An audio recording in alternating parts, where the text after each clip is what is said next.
Well, it's a very good morning to you and welcome to the special webinar broadcast brought to you courtesy of Government Communication and Information System, the GCIS. We're coming to you live from our studios here in Pretoria. My name is Karabalance and I'm glad to be with you for the next 45 to about an hour's time. You and I are going to be talking about anti-corruption.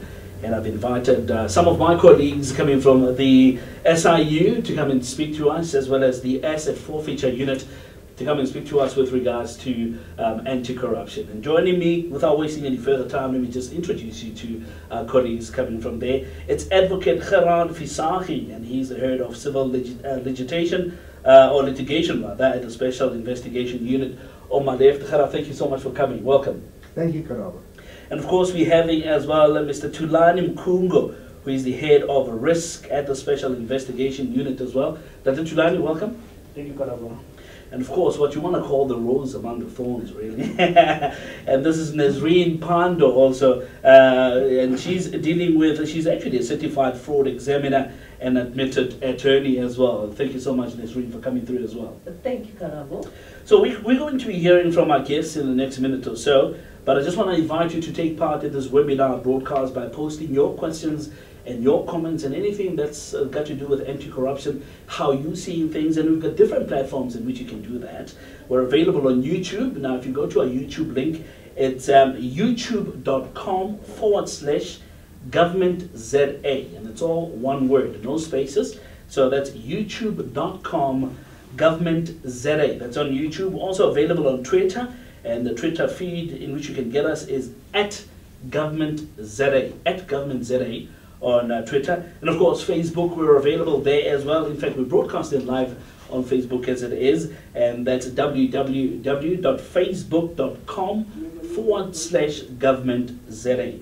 Again, it's www.facebook.com/governmentza. Let's not waste any further time. I think let's get into what we're here for. We're pretty excited. In fact, I was chatting to Nazreen earlier, and she was saying to me, Karaba, I cannot wait. So let's go into the swing of things. Let's talk about corruption, and maybe just to explain to our viewers at home what corruption is, maybe the explanation or what corruption means for somebody that doesn't understand it. Nazreen? Thank you for that question, Karabo.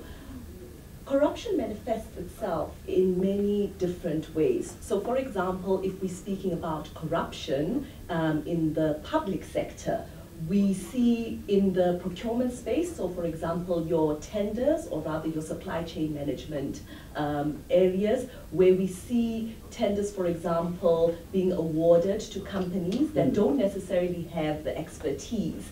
And sometimes that occurs if you know somebody within the entity or the organization that you're bidding for to get that tender, and sometimes you've got an advantage. So corruption can manifest itself rather in the procurement space. I think my colleagues can also share with you other examples of where and how corruption can manifest itself. And I'm glad you went into the example first, but maybe let's just take a couple of steps back, Gerard, and maybe let's deal with a definition really, or maybe I can call it the legal definition of corruption. Thank you. Corruption means different things to different people. I've actually spent a few days at workshops where entire days have been spent on what exactly corruption means. Yeah. We, as part of our exposure and in making a difference even outside the borders of South Africa, also form part of the Commonwealth Africa Anti-Corruption Campaign. And there we meet with many other anti-corruption agencies in Africa. And there, across Africa, corruption has a very specific meaning. It is akin to what the man in the street would regard as bribery. Right. And in the legislation, it is defined as such. For corruption to exist, according to their understanding, there has to be a briber and a bribee. Someone has to offer some gratification for a state official to do something or not to do something that he should have done.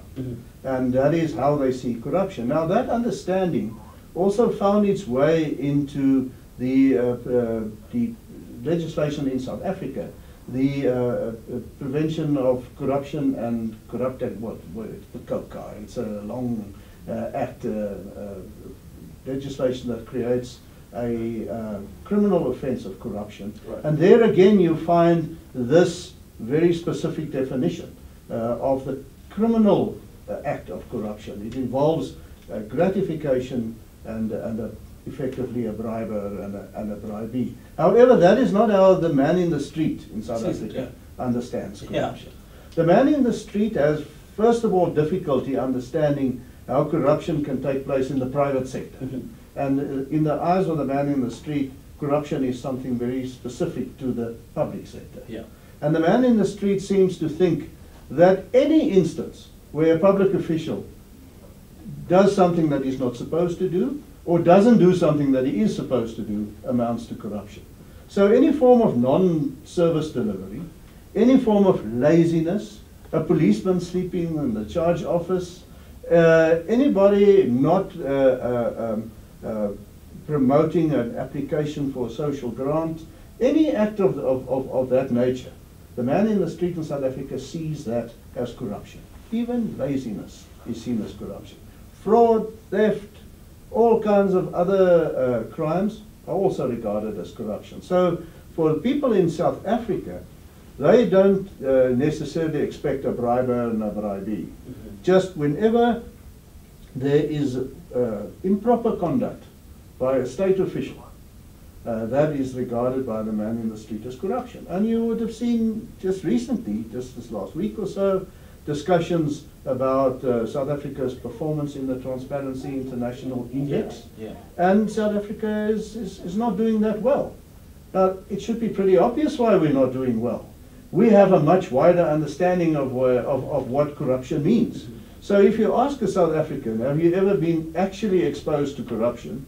The answer is going to be yes, because he sees that as any of the things I've described just now. Right. Whereas if you ask a person in Malawi, if he knows what corruption is, he would think, oh, have I ever been present when someone bribed another person? Yeah. And his answer would be no. So we can probably spend most of the day talking about what corruption really is, or what the public views corruption to be. But the short answer really is, in South Africa, it has an extremely wide definition, yeah. And it really is whenever a public official either does something that he's not supposed to do, or does something, or doesn't do something that he is supposed to do. Right. We're available on Facebook and Twitter. If you are not only Facebook and Twitter, but YouTube as well. So if you want to be part of the conversation, perhaps you've got a question or a comment that you would like to post to us, you're more than welcome to do that. Available on YouTube, it's youtube.com/governmentza. We are also available on Twitter. Twitter handle is @governmentza. And of course, Facebook, www.facebook.com/governmentza. Any question that you might be having, you're more than welcome to put it through to us. And you can post it in any language of your choice, really. I'm sure we've got enough people to be handling the languages. So any language of your choice, you're more than welcome to do that. And we can relay your questions. And Dr. Tulani, maybe let me come to you. And before we actually start with the risk, maybe your little bit as far as your explanation of corruption and how you see it? Okay, it's not going to be much difference. Thanks, Karabo, for that. In terms of the corruption, for me, it goes together with fraud. So these two must not too much separated. Fraud and corruption goes in hand, because someone wants to commit corruption. It means there is something that you have done. It might be of fraud or bribery is also constitute the same meaning. Mm-hmm. So that's happened in all levels, and as well is we should not look it in terms of government officials only. The corruption is much wider as well in the private sector. Right. The private sector is doing it, and we are not much focusing much, and it's damaging also the society that we are living in. But we focus more on the government officials as well. We should look in both sideways. But why is it? Why is it that the focus is more on the public sector instead of the private sector? Why is the focus being put more on the public sector? Yeah, I think it goes back to what Advocate Visagie was saying, that in South Africa, the definition of corruption is so broad that you kind of throw everything into the kitty, which is technically not correct. Mm-hmm. So I also don't want to make it sound like the levels of corruption in South Africa don't exist. I mean, we can talk about statistics later. Yeah, but I think it's that lack of understanding of what do we really mean when we say something is corrupt. Now, we often encourage as well, remember in the public sector, we often encourage whistleblowers. So we're often saying, if anybody has information, come forward with that. I think the private sector too can emulate that to level the playing field so that the call for each and every one of us, it becomes a patriotic responsibility, whether you are in the private sector, whether you are in the public sector, to speak out against corruption, but to also really have platforms like this, right, where we then say to our gogos, our cousins, our aunties, this is what corruption is, so that they understand that. So I think what we need to do as citizens of South Africa is to actively educate our people as to what it is to be corrupt, so that people don't also lose faith in law enforcement agencies and say people are not doing their work. So I think to answer your question, it's that understanding of what corruption is. Let's talk about the risks, Thulani, as far as they're concerned and associated with corruption. How does it impact really the image of the country?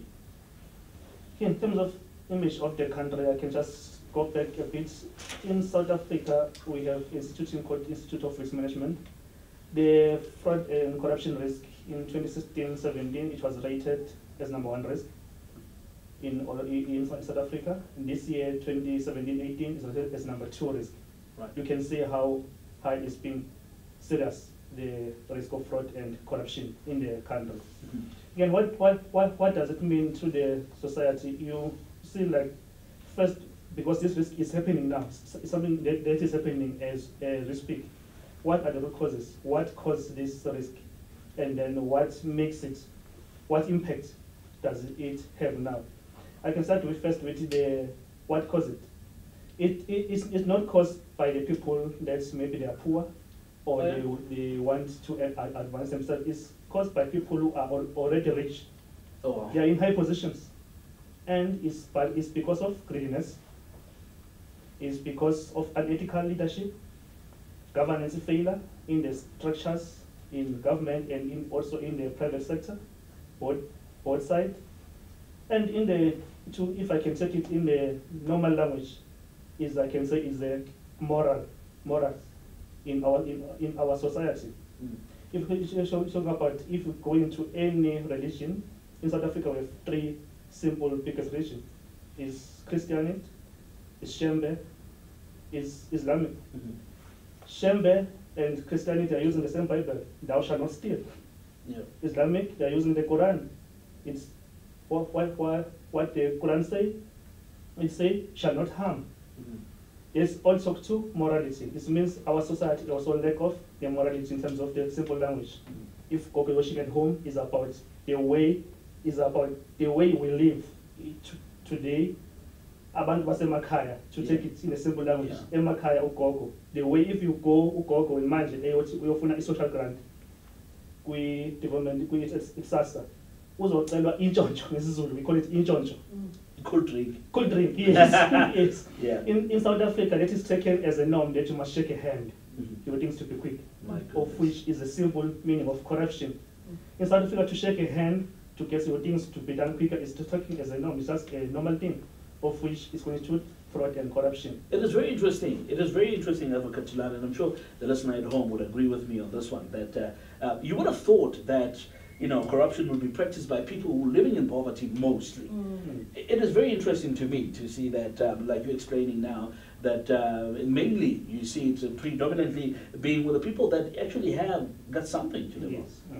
All right, join us on, if you've just joined us really, you're more than welcome to post your comments and your questions on youtube.com/governmentza. That's our YouTube channel. We're coming to you live on that one there. And on Twitter, our Twitter feed is @governmentza. And on Facebook, it's www.facebook.com/ government setting. My name is Karabal Having said that, maybe I need to switch and speak a bit of vernacular for a bit. Government communication and information system. Hatfield in Pretoria. Our guest this evening, or this morning rather, depending on which side of the world you're watching this from, it's Advocate Gerard Fisaki, and he's the head of Civil Litigation and Special Investigation Unit, and Advocate Tulani Mkunga, who is the head of Risk at the Special Investigation Unit, and of course a certified fraud examiner and admitted attorney, that's Nazreen Panda, joining us in the studio, and we're talking about corruption. What does it mean to you as a viewer? What does it mean to you, corruption? So let us know on those three platforms. Go ahead, Advocate Tulani, with the risks, and how do we see this impacting the image of South Africa? Okay, the impact in the society is huge. First, the impact is felt mostly by the poor people at the ground. That's felt the impact of the corruption. So would you say the more the corruption, the more the poor are suffering? Yes, the more it's happened at a higher level, My goodness. and the funds are being stealed by people who are rich already to invest themselves more, and the impact is felt at the lower level. It impacts the service delivery to our communities. You can see for basic health, water, road, the infrastructure, the housing, the departments, our transport, our schools, nutrition programs in schools. All those are the ones that affected most, the poor of the poorest. Those that are committing corruption and fraud at a high level, their kids are going to the modern schools for education. They get a better education. They study overseas with the money that they've got through the process of fraud and corruption. Then the society, which is struggling at a lower level, the kids are going to these schools that are government schools, which they depend on the books from the government. They depend on the nutrition program to feed themselves because they go school hungry and they are not getting their food on time because of the corruption that is happening. If you go to basic health, all of us, as we're sitting here as executive of the SIU, we have our medical aids. But if we commit fraud, and then the basic health at the clinics, there are no medications, there are no proper equipments, no hospitals, no clinics, that is the effect that is felt by the poor. That is how serious the corruption risk is affecting the lower level people. But the people that are already at the advanced stage, they don't feel it that much, but it's most at the lower level of the society. See, that's very, very interesting. All right, let me take some of the questions that are coming through Facebook, YouTube, as well as Twitter. Thank you so much for those that are coming through. I'm going to ask my producers on the other side, should people send their questions, let's just get a sense of where they're coming from in terms of province, maybe city, trying to ascertain where these questions are coming from. So the next batch that's going to be coming would like to hear where you're coming from as a viewer. So let us know as you post your question, mention where you are watching from. Right. So the first one, you spoke about whistleblowing, Nazreen. Yes. Which is something that a lot of people, I was suspecting this is going to come along, and here it is. And somebody wants to find out, how do I protect myself as a whistleblower? You know, I want to answer that question, Kasitswana. Let's go. And I keep thinking in my head, Kasitswana, how remoto or is a whistleblower? What do you mean? Now, we often say, it's not fair, because mahatwi can spoil somebody's name. So when we say mahatwi Kasitswana, we mean sebane bane udirile se, sebane bane udirile sele. We know that can ruin a person's reputation, right? So for you to classify yourself as a whistleblower, you really have to have good intention, not using that to try to tarnish somebody's image. So we often say, when you have information, come forward. We encourage people gore ha ile gore ba na le information e le gore e ka thusa setšhaba gore setšhaba se bone gore madi a tshwanetseng gore a direle dikolo, a direle dipatela, a tsengwe mo into that kitty. If we are finding that money is being taken out and people have concrete information or concrete evidence, there are protections. Our legislation says a whistleblower must be protected because we come from a society, or rather we come from a background of impimpi culture, right, where people are very afraid to speak. So our legislation protects that, but provided Motho is speaking in good faith. And I think it goes back to what Thulani was saying, that moral fiber in you, for us to now start saying to South Africans, let's start bringing those ethical values in us. So even if we want to be reporting people, let's have concrete evidence. Because the Special Investigating Unit or your Hawks or your public protector can only act if they've got concrete evidence or some leads that can allow us to do something. So I'm encouraging whistleblowers out there, if Motho anali information, come forward, but make sure how nali information ew. Information ew, it's not to just try to be malicious or to try to sing a maina about. It's a balancing exercise. Having said that, here's somebody who's saying, I do have information, and thank you so much for your question. And they say, the councillor in my area is corrupt. What do I do? I mean, this goes back to what you said, Thulani, in terms of it's the people at the grassroots level that are suffering the most. And here's somebody who's very concerned about his area, and he wants to find out, the councillor in their area is very corrupt, what do they do? There's nobody. I'm not shutting you out. There's nobody. I'm coming to you now. So in fact, everybody can jump in on this one. So what are the steps for someone who's a whistleblower to take? Maybe let's come to you. Let's do that. Yeah, the Protected Disclosures Act is the legislative medium that protects whistleblowers. And it has certain safeguards in for the protection of whistleblowers, their identity, and etc. In more extreme cases, there's also the Witness Protection Program that is administered by the National Prosecuting Authority that can be used to protect whistleblowers. Of course, the man in the street is worried. He says that, even if you protect my identity, someone will add one and one together, and they will know it's me that spilled the beans, because they couldn't have heard that from anyone else, and how am I now protected? Now that's going to depend on the facts of a particular matter, and it's going to vary from case to case. But from the SIU side, if you come to us and you state that you would want your identity to remain secret, we will protect your anonymity jealously, and your name will not be mentioned, and so forth. So we would do everything in our power and everything you request to protect your identity and see to it that you are not victimized for whistleblowing. You can't act against the good guys. Nazreen, as pointed out before, that is assuming that your intentions are pure, that you are not trying to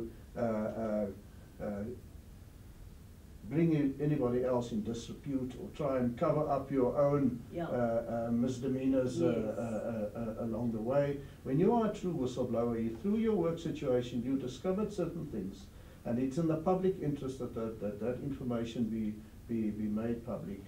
Then you must come forward, and the machinery of the legislation will kick in. Are there levels of corruption? Could we say this is a low-level corruption, a medium-level corruption? And I'll tell you why I'm asking that question. Is because somebody wants to find out, with regards to witness protection, what does it take for one to be placed under witness protection? Does it depend on the level or the severity of the case? And hence I'm asking, are there levels of that?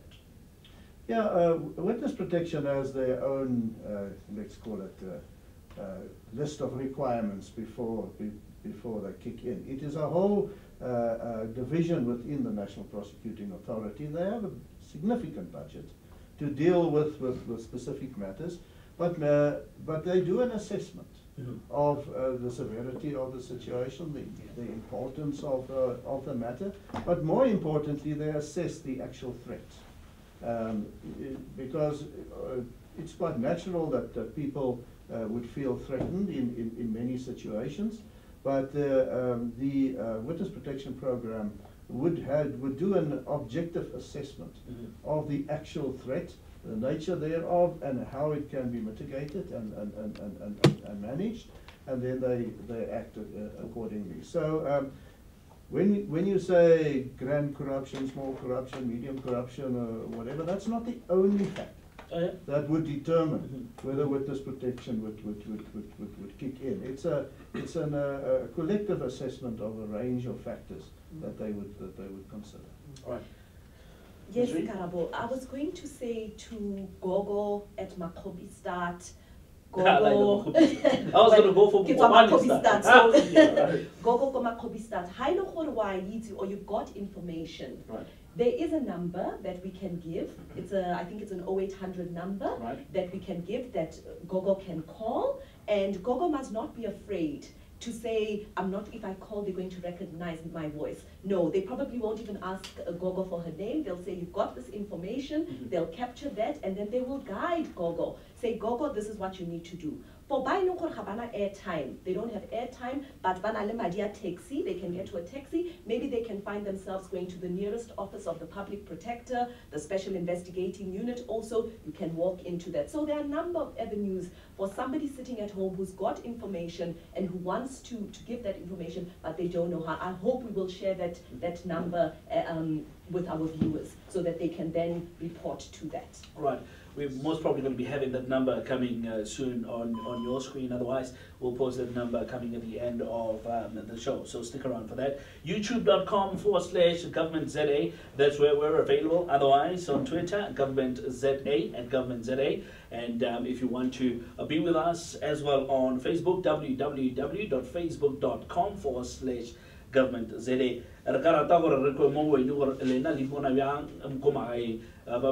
Another, what is that place again that you've mentioned? Makobistad. Makobistad. My goodness me.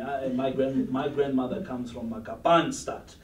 I normally tell people, hey, don't behave like we're from Makapanstad. And she gets very offended with that. So wherever you're listening from, we would like to hear from you. You can speak in any language of your choice, or post your question in any language of your choice. As je misschien Afrikaans wil praten, is welkom dit te doen. Wij nog een promotie op LCPD or Tetis Xhosa or Kulmisi Zulu. You're more than welcome to do that as well. So those three platforms are available. Advocate Pando, maybe let's talk about communication side of the SIU, which is something that you're an expert on. Tell us a little bit more about ways in which you engage in South Africans and all that to deal with corruption. This being one. Other ways? Okay. So this is one of the ways, but we also do what we call stakeholder engagement forums. We go around the country to various provinces. There's no cost that's attached to it. We invite all our stakeholders. At the SIU, we say everybody is our stakeholder. And I think that is correct, because corruption and eradicating corruption should be everybody's business in South Africa. And when I say everybody, I even mean even our kids at nursery schools. We need to be going into nursery schools. We need to be saying to our younger citizens out there, this is your South Africa, and you need to inculcate ethical behavior. So it needs to start at a young age. So what we do is we do these forums, we go around the country, we speak to people, because it's also not just about us educating. We use those forums as well to get information. So we're having an engagement that will be hosted in Gauteng on the 24th of April. To all our viewers who are based in Gauteng, it would be great if they can attend that event, because that again is an opportunity to understand exactly what is it when we say corruption, how is it that we can eradicate it. It's really to go out there to our various communities, but it's on each and every one of us. So for me to then make you an ambassador, an anti-corruption ambassador, that's the ways that we do it. It starts with us. It starts with each and every individual, because this is our patriotic responsibility to ensure that we eradicate corruption in South Africa. Right. I'll tell you what you can do. You can tell some of your friends now who are perhaps are missing out on this broadcast at the moment, to tell them, give them a call, send them a WhatsApp message or anything like that, or you can even share this link that we're broadcasting live from and tell them to be part of this. And we welcome some of the questions that have come through. Somebody wants to find out, how long on average does it take to investigate corruption? Thank you so much for that question, really appreciate it. So how long? Does it depend on the case? Advocate Tulani, maybe? It's case by case, depending on the case, on how the development. But for us as well as an SIU organization, we have our methodology and timelines that we put for each and every project that we need to investigate, that we set ourselves when we're going to issue each report. All right. I think just to add to that, the SIU is mandated by presidential proclamations to do investigations. And that proclamation by the president sets the scope and ambit of a particular investigation. If an investigation is focused, in other words, if it deals with only one transaction, it is understandable that the expectation should be that it can be finalized within a short period of time. Many of our proclamations are wide in nature. For instance, we have proclamations dealing with procurement, supply chain management transactions at the Department of Public Works over a number of years. Yeah. Now you can imagine how many procurement transactions take place at the National Department of Public Works. Every day. Every day there is a new one. They deal with billions of rands. Yeah. We deal with that. Now naturally an investigation of that nature will take much longer. We are also investigating all the lease contracts by the Department of Public Works. I don't want to pick on that department, but they are. It's naturally the sort of department where which type of work will expose them to situations that would lead to our types of investigations. So when it's a wide proclamation like that, it can take more than a couple of years. It can take 2-3 years for an investigation of that nature to be finalized. And just to add on, Karabo, I'm sure our viewers, what is topical now is the state capture, and one would have seen the time frames there, because the time frame for that state capture report is 6 months. Yeah. And you know, it's very difficult with forensic investigations because one also has to be very thorough. But we understand for you know, you report something and then it's a dingwaga. Of course, yeah. So it's also, one has to be very cognizant that in this forensics industry, it's very important to also be quick. So immediately when information is brought, it's important for investigating teams to act quickly so that things are not shredded. Right. As you know, evidence is not hidden. Hard drives are not lost. Yes, but it's also important for investigators to be thorough so that by the time you want to take action, right, because people want to see convictions, right? Yeah. You have built a strong enough case. So I often say to people, it is methodical, you have to be methodical, but you also have to take your time. But having said that, we are cognizant that Sechaba wants results. Right. Yes. Right. I think so. Just this is a very important point for us. It must also be understood that if a commission looks at a particular issue, it takes in information and writes a report on that. The SIU doesn't do just that. The SIU focuses on remedial action. So it collects evidence, not to satisfy itself, but to satisfy an objective forum, whether that's a civil court, a criminal court, or a presiding officer in a disciplinary hearing, before it is satisfied that its investigation is done. So when we do an investigation, we don't look just at submitting a report to the president on what we found. We also use the information to institute civil litigation in our own name, to refer criminal action to the National Prosecuting Authority, and to refer disciplinary misconduct to the various employers.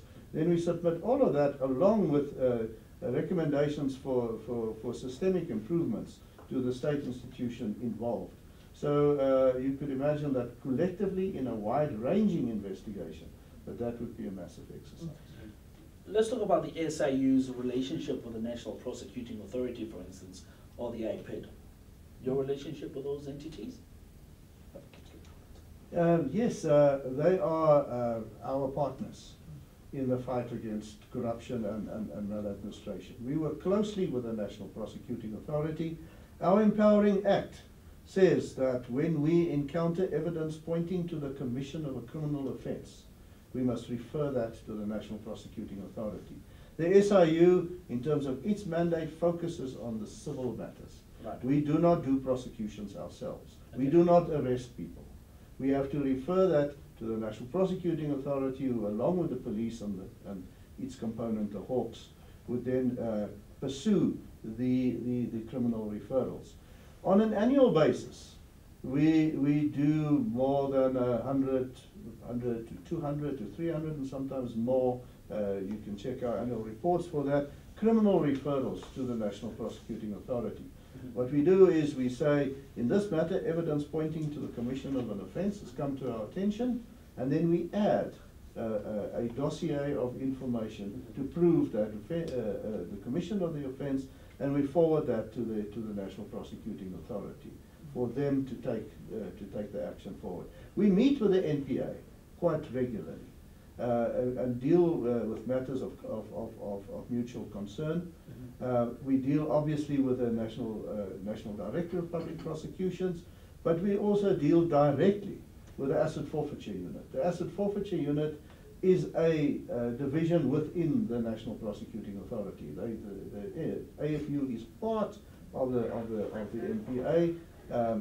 When we find a matter that can be dealt with better by the AFU than by us, we will engage them and refer it to them, and they will do the same in referring matters to us. So we see them as important stakeholders. We see them as partners in the fight against corruption and maladministration, remembering again that South Africa does not have, as many other countries, a single anti-corruption agency. Yeah. We have selected a multi-agency approach. We have many agencies that focus on different parts of the fight against corruption and maladministration.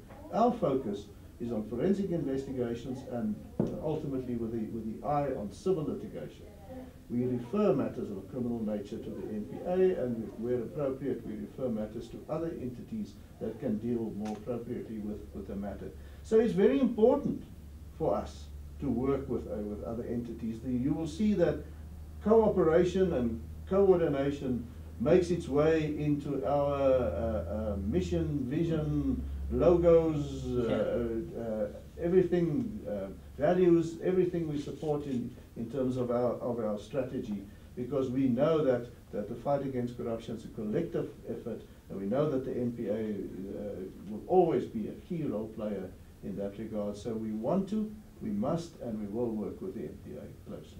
Right. Yeah. Welcome to it. This is a special broadcast, special webinar broadcast coming to you live from our studios here in Pretoria. My name is Karabo Lance, and I'm very excited to be with you. I think we're going to be together for the next coming, say, 10 to 15 minutes, and we're talking about issues that's got to do with corruption. It's an anti-corruption webinar that we're hosting, and you're more than welcome to be part of it on YouTube. It's youtube.com/governmentza. On Twitter, it's @governmentza, and otherwise on Facebook, www.facebook.com/governmentza. Joining me in the studio is Advocate Gerard Visagie on my left, as well as Advocate Tulani Mkungo on my far right, and the certified fraud examiner and admitted attorney, Nazreen Pando, and we're talking about anti-corruption. What is it that you're understanding with regards to corruption itself? What is it that you want to understand, or you would like to know, or maybe you've got a comment that you would like to post to us? Please do that on those 3 platforms. Let's talk to issues that's got to do with the speeding up of justice. Somebody says to me, Karabo, thank you so much for the wonderful program. Really appreciate it. I'm watching you on Facebook.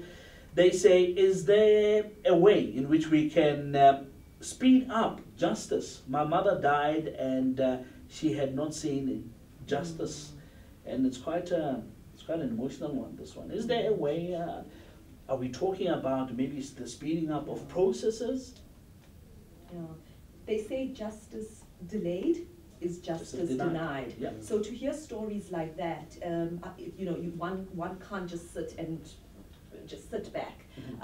But like I explained as well, it's important, I think with the justice system, it's important that things are done thoroughly and things are done properly, because at the end of the day, it will be of no use if you cannot use that evidence in court. But I certainly empathize with the viewer, and I think in South Africa, even our constitution tells us that everybody has a right to justice, and it's very, very important that things are speeded up. But in terms of processes and making sure that we are not also sacrificing that. So it's really a balancing exercise. Yeah. All right. I want us to take it a step higher, right? I want us to talk about the serious matters now, Advocate Visagie. Let's talk about some of the recent arrests of corruption that we've seen recently. Tell me some of the big cases that we've seen recently, Advocate Visagie. Before we get to that, that's a very important question. We will get to that. I just, on the earlier issue that we talked about, private sector, public sector corruption. I made the point earlier that even though we have an extremely wide definition of corruption in the eyes of the public, it is aimed mainly at the public sector. I think that is too narrow an approach. Yeah. It is very important to understand how serious corruption in the private sector is. It fits in with what Thulani said earlier about rich people taking decisions and acts leading to the poor becoming poorer, etc. I think recent events in the corporate sector in South Africa has illustrated that. It's a long gone that we have that system where there were rich families out there that owned massive businesses. Nowadays, you have big companies, yes, but their main shareholders, their institutionalized shareholders, are either the government employee pension fund or they are the big insurance companies or the big firms who are collectively investing the money of the man in the street. So the man in the street becomes the shareholder of all these big companies. And when a big company goes under and a lot of money is lost, the people who are directly and indirectly suffering because of that are the ordinary people who have money in pension funds, provident funds, retirement funding, etc.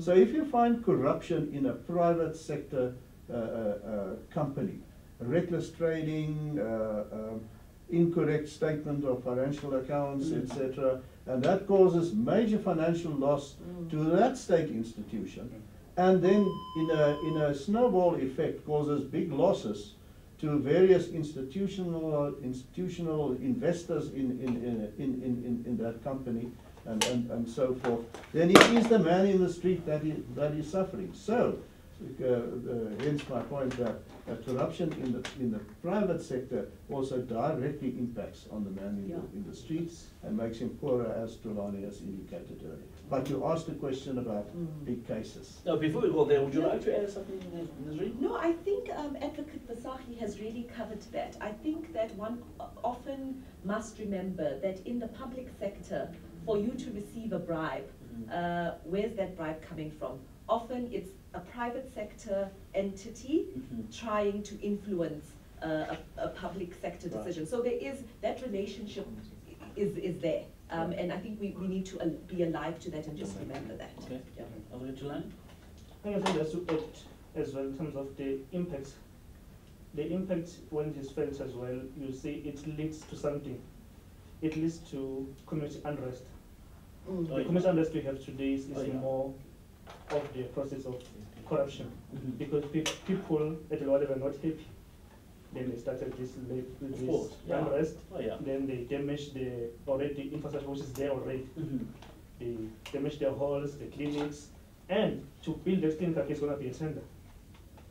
Who gets the tender? Is someone who has done something to shake the hand of someone.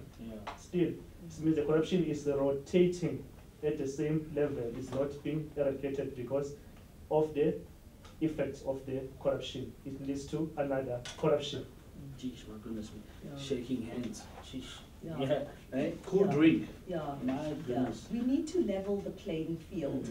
And it can be done, Karabo. We've seen it being done in countries like Hong Kong, where in the 60s the picture looked completely different. In Hong Kong, I've heard stories that in order for a mother in labor to even get a glass of water, they'd have to pay the nurse. Yes, but look at Hong Kong today. It's, we look as South Africa, we look to countries like that to say, how do we then try to turn the situation around? So to Gogo sitting out there feeling deflated, things are really bad in South Africa, the situation can be turned around. But The way it can be turned around is if we stand up and we say, let us do something, and we come forward and we report. So there are various ways that we can make a contribution. You know, our president recently said, Tumamina. What does that mean?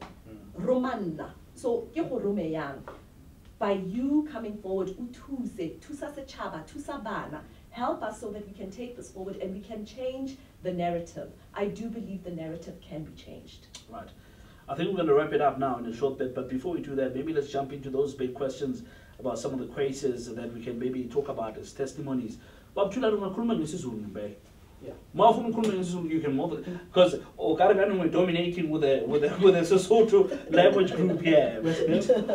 Afghans, as you're misking, Afghans will try to more than welcome to do that. But let's talk about some of the big cases really that we've seen as testimony before we close it up. Would you like to start? Yes, I think it's interesting to note how the SIU and its predecessors over the years changed its focus in dealing with the nature of matters that it investigates. When the SIU first started as the Heath Commission in the Eastern Cape, the primary focus was on land matters in the old homelands. Yes. And then it moved into a massive case. One of the biggest cases he did was even in its early years, when it investigated matters that impacted on the reincorporation of the homelands into the new unified South Africa, and the movement of public officials or state officials working in the homelands into positions in the new unified South Africa. And then it had a massive case which resurfaced last year again, the huge ABSA Bangkok lifeboat investigation, a matter that I was personally involved in the investigation with back in the late 90s. Then for a long period of time, the SIU investigated what can be described as the multiple occurrence of small type corruption. That would be SASA grants, driver's licenses, housing subsidies, etc. Each instance on its own was not huge. It involved limited amounts of money, but collectively it involved billions. In the SASA investigation, the SIU actually got involved in actual prosecutions, got a delegation from the NPA to do such prosecutions, prosecuted more than 4,000 people for unlawfully receiving grants, setting aside many thousands of social grants that were improperly obtained, was focused on a cleansing of the databases. It's a process which we believe is still not 100% complete. It's something that needs to be done on a continuous basis to remove non-qualifying beneficiaries from the social grants database. It is the biggest vote on our budget. I think it's 130 to 140 billion rand a year, which is a massive amount of money, and hence there's a big opportunity for corruption in that space. But since 2012, when there were radical amendments to the SIU's Empowering Act, affecting its powers and functions and giving it the right to institute civil proceedings in its own name in our civil courts, and hopefully soon before a special tribunal, the SIU has moved its focus primarily to supply chain management or procurement matters. Good. To the man in the street, tenders. That is what we're talking about. That is the vast majority of the matters we deal with currently, and that we anticipate we will deal with in the years to come, are focused on tenders, where we evaluate tenders and we test them. I don't want to get too technical, this is not the side, but I mean, our constitution in section 217 says quite clearly that procurement for state institutions must be done in terms of a system which is fair, equitable, transparent, cost-effective and competitive. And that is the five-legged test for supply chain management. When we investigate allegations of irregularity or criminality regarding tenders, we test it against that five-legged test. And if we find that it's failed that test, we take the matter to court, we seek a declaration of invalidity, have it set aside, and then we approach the court to come up with just and equitable relief for the parties concerned. So I don't want to, I know you want specifics, I don't want to talk about matters that we've done in the last few months or whatever, because they are still subject to audit. Of course, yes. And we still have to report on them to Parliament. But just looking on at a few matters that we did last year, as reported in our annual report, we finalized a matter that involved litigation all the way to the Constitutional Court. It related to a company called SIMA and their involvement in the administration of the e-NATIS system for the National Department of Transport. Ultimately, the outcome of that matter was that contract was set aside. It's a multi-year contract. The total value of the contract was 2.5 billion rand.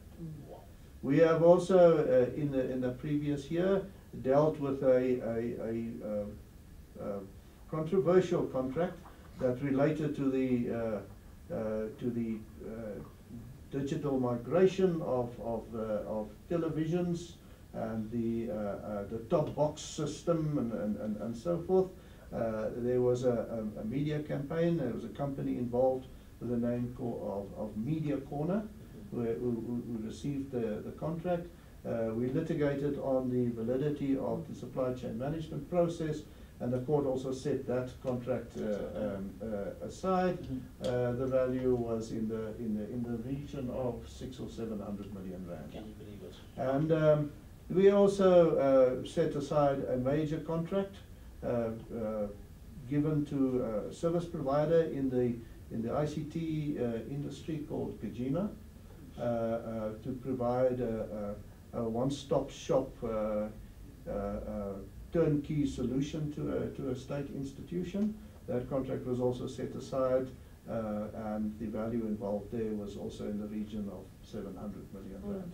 So that just indicates to you the value of the contracts that we investigate and find procurement irregularities, and then get a court order to seek a declaration of invalidity. Bob Chulan Kungu, your final words, sir, before we wrap up. Okay, I'm saying it's simple. Our act, the SIU, is our main mandate as well is to recover. Right. So we litigate, we recover the proceeds of fraud. So if you report to us, when Advocate Fisaka was mentioning that the anti-corruption agency multi-matter approach, we have a committee called ACTT, Anti-Corruption Task Team, where all other this law enforcement session will come together. We see who's investing in which case, on what are you doing for each case. So if any case that committee reports, Ekaya, Ubaba, Umama, the way you see the case, you report, you'll be assessed accordingly, and we take our part, what do we need to recover, and then we can recover state funds that can be lost. The final word from me, immorals. Gogo, Mkhulu, Baba, Mama, asibuyele indlela yokuphila with what do we do as a society, what is good, what is wrong. Then we can win this battle of fraud and corruption. Just simple, moral in the society. Right. Mepando?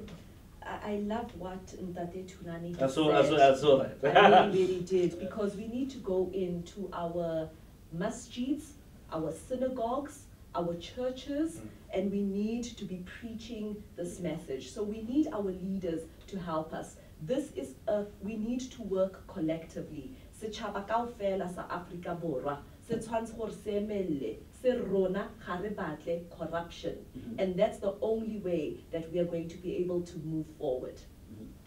Right, Mayor Fisaki, your parting words, maybe to the camera. Yes, ek is uitgenooi om ook iets in Afrikaans te sê, en ek gaan daardie geleentheid gebruik. Dis so gewaag, hoor. Jeez. Ons praat alle tale by die spesiale ondersoekeenheid, en u is welkom om ook u klagtes in Afrikaans by ons aan te bied, en ons sal u antwoord en behandel in die taal van u keuse. Baie dankie. Right. And that's how we're going to be wrapping it up. And thank you so much to all the viewers at home that have posted your questions and for watching this as well. We'd like to thank you for that. And hopefully you're going to be joining us next time. But let me just say a special thank you to my guests who've come through for this morning. That's Advocate Kharab Fisahi. He's the head of civil litigation at the SIU on the left-hand side, and Advocate Tulani Mkungo on the far right-hand side, head of risk at the Special Investigation Unit, as well as certified fraud examiner and admitted attorney Nazreen Pando on my right-hand side. Thank you so much for all of you for making time to come through. Thank you. Right. From myself, let me just say that fighting corruption is everybody's business, and working together we can defeat it. Together we move the country forward. Let me thank the team as well for having put this together. To the executive producer, Desmond, thank you so much for the wonderful work that you've done. Cindy Ludick from our video department, Lennox Strauss from our sound department, as well as Sheila and the personal Facebook video that's coming live from my personal Facebook page, The Real Karabalans on Facebook. Thank you so much to all of you guys. Ciao for now.